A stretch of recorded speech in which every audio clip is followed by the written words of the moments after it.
good, everybody? Welcome to another episode of Wrestling with Things. Do not forget to subscribe to our YouTube channel at Wrestling with Things and like our Facebook page at Wrestling with Things for all sorts of interviews and video episodes on the sports and entertainment world. And guys, NBA fans, this offseason has been one of the best ever, certainly the best one in recent memory.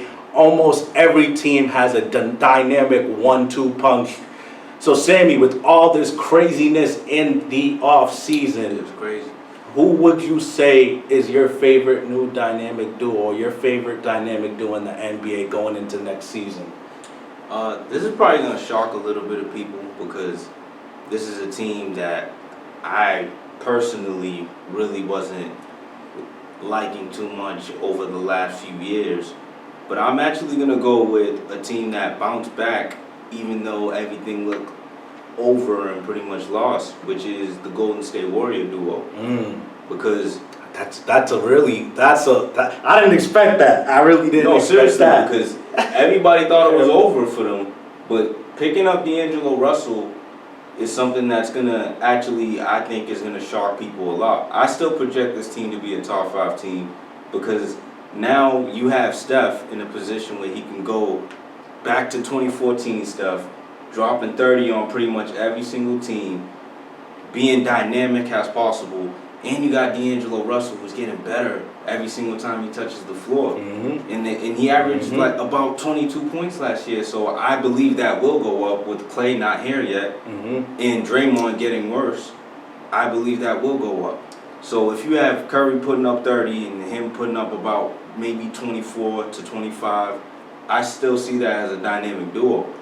Yo, I respect that answer a lot because that knocked me off my socks for a minute. That razzle-dazzled me a little bit because I wasn't expecting that, and it shows that you're keeping me on my toes. So I gotta respect that. Yeah. But I know I'm gonna sound a little crazy, but I personally think this isn't about who we think is going to be the best. This isn't what we think is the most effective duo. This is our personal favorite.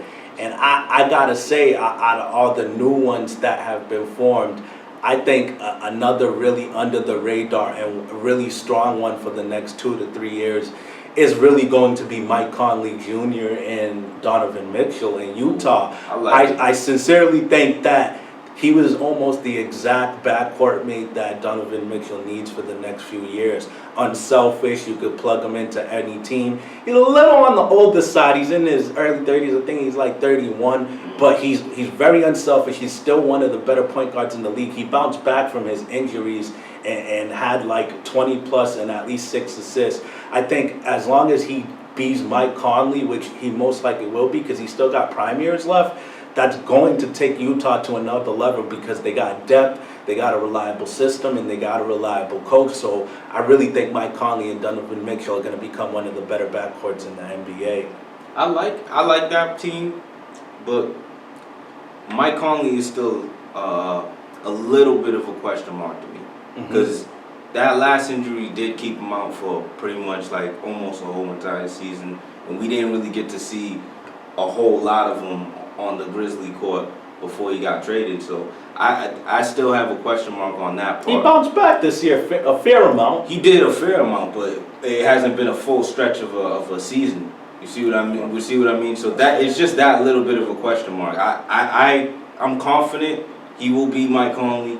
I'm pretty sure he's going to be close to all-star level season. He just never makes it because the West has so many people better than him. But he's an all-star player. And if he can do that, I think he can help propel Donovan Mitchell to the all-star game. Because if he can get him good looks, which Rubio did, but Rubio wasn't really a scorer, so you didn't have to D him up. You know what I mean? So I feel like that will propel Donovan to be an all-star this season too.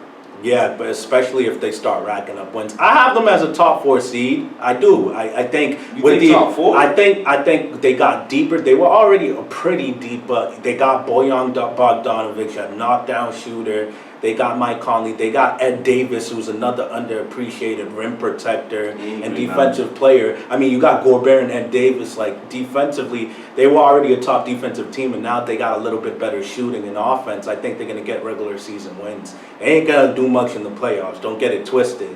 But I think they're going to be a bigger threat this year with the West already so damn deep. Yeah, the West is deep. I don't know about top 4. I can't say I mean, top 4. off the top of my head, right now on the spot, I really feel like it's going to be some order, no order, some variation of Clippers, Denver, Utah, and the Warriors. That's my top 4. Where's the Lakers in all this? 5th. You got the Lakers 5? I do. I really do. Wow. I do. What about Portland?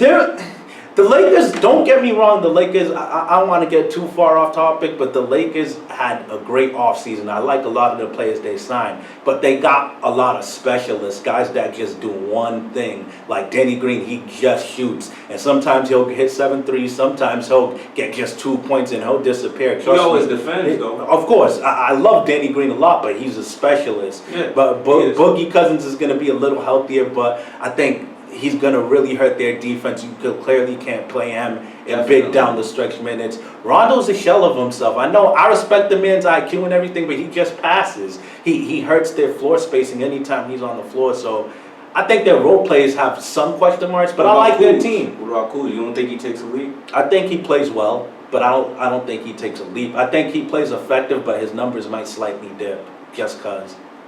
I think if Kuz if he can take a leap, I got them top 3. If Kuz can take a leap. Nah, I understand that, but listen, man, I know it's LeBron and AD, but I feel like it's not even about LeBron to me. But I feel like if AD's healthy, that's 26 and 12. I feel like we do this every year for the last few years with LeBron teams. We think that they win it on paper. You can't win it on paper, and this really isn't 2K19, you know. I know they got LeBron and AD, but seeding wise, I'm not ready to give them top 4 yet. I still think in a 7-game series, this Clay, D'Angelo Russell, and Draymond Green is capable of beating them. I really do. Even you said Draymond's getting absolutely worse. So if Draymond, but I still think the offensive still potent in chemistry. If Draymond gets worse, I'm just saying. Think about it. What if he bounces back with a full year without KD? Statistically, he might. I think Kuz's leap will be more effective than Draymond. All right, that's fair. Because if he can be that third, I think whether Draymond's effective like that or not offensively, that trio's enough to outscore the Lakers in a series. But that's another topic. But what about Portland though? Portland's in the playoffs. They're not a top 4 team. You don't think they can get top 4 again? No, they got a little better. They got Kent Bazemore. They got Whiteside. I like those moves, but nah, I don't have them top 4. Wow. Portland out, Lakers out. If there's someone out of my top 4 I would take out, it might be Denver. But I think they're going to win. They win a lot of regular season games. No, I would keep Denver. Yeah. I would definitely keep They know how to win regular season I would keep Denver. I might push Warriors and Utah. But I still have them good teams. I just might push them back. Only because LeBron has another superstar. This is still the 73-win nucleus of the Warriors. He won't be here. Yeah, but still, he won't be here. It's still mostly the nucleus of Steph. Yeah, but it's gonna take him a while to fill out D'Angelo. I think any great could almost fit in that system, man. Nah, they move the ball. They could, if you can move the ball and shoot or indoor shoot, you'll blend in that system, yo. It's gonna be interesting though. I really think we're sleeping on the Warriors' effectiveness post KD slightly, but we'll see. Let us know what your favorite dynamic duo in the NBA is, and do not forget to subscribe to us on YouTube at Wrestling with Things.